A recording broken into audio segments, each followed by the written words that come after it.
We all talk about thieving politicians, but in California, it's not just a metaphor anymore. If you live in California, you're going to see an extra 10% taken away by the state on your next paycheck. Without so much as a referendum, politicians decided to borrow, and I put that in quotes, about $2 billion by this neat trick, a forced interest-free loan, which is supposed to be paid back in April. Now, not all Californians are rolling with this tax punch. Some folks are looking for a way to fight back, including Orange County Treasurer and tax collector Chris Street. He joins us from Irvine, California. So when was this all announced? Well, this was done in the dead of night in the last budget deal. In California, we're big on government by gimmick. Government by gimmick, but I mean, this is a form of thievery. People will look at their paycheck and say, what the heck happened? Why did I suddenly get $17 or $24 less?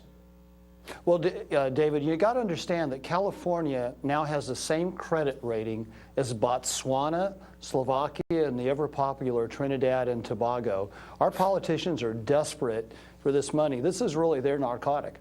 Let me just put it in context with some specific numbers here. A single taxpayer with no dependents earning $51,000 will be charged an extra $17.59 a month. A married wage earner with two dependents earning $90,000, a nice income but not unusual in California, would see $24.87 less every month. Now, you know, it may not sound a lot by millionaire standards, but this cuts into how much you buy at the store, how much you pay for Christmas presents, for example, that sort of thing.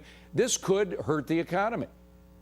Well, David, our economy is just horrible in California. Our tax revenues dropped by 30%. You know, it's like a tube of toothpaste when you keep squeezing on this tax number. Eventually, it squirts out the side, and what's happened is our rich and our entrepreneurial businesses are moving. We've got ads on TV inviting them to come to Nevada and Texas. Well, it must be pretty tempting, particularly since Texas has zero income tax. Is anybody talking about lowering the tax of income, lowering the amount of money that government takes and spends on all of its projects? Well, economics works. It doesn't always work quickly, but this problem's been built up over 15 years. We had incredible success in California. We got used to this good life, and our politicians got used to spending, and they just can't get off that effort. The politicians got used to spending, and the special interests become entrenched. They hang on for dear life. Is anybody going line by line through the budget and saying, wait a minute, this special interest is getting far too much, we can cut them out of the picture? Well, the revolt's really happening in California. We were the first state to initiate a Prop 13, which controls our property taxes. You know, we withdrew our former governor, Davis, and recently there was a tax increase put on the ballot, and that failed miserably. The public's really enraged here, and you're going to see this in the elections coming up next year. California leads the nation, and it's going to lead the nation in this tax revolt. To where? We remember, or I remember, Howard Jarvis, who really started the tax revolt nationwide back in the late 70s. But do you have a particular leader around whom you're organizing, or an issue, or a referendum? Well, I think people get confused. I heard your program before. They're looking for this magic leader.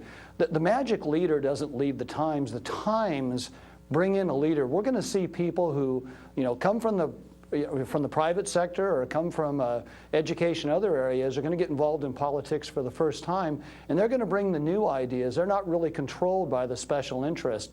Those people are now coming to the fore, and I think as we get closer to these real big problems in California, 12 months from now, we could be talking about federal receivership for the state of California.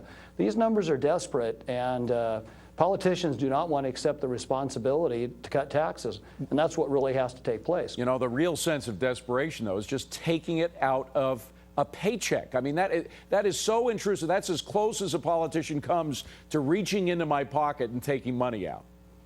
Every single paycheck.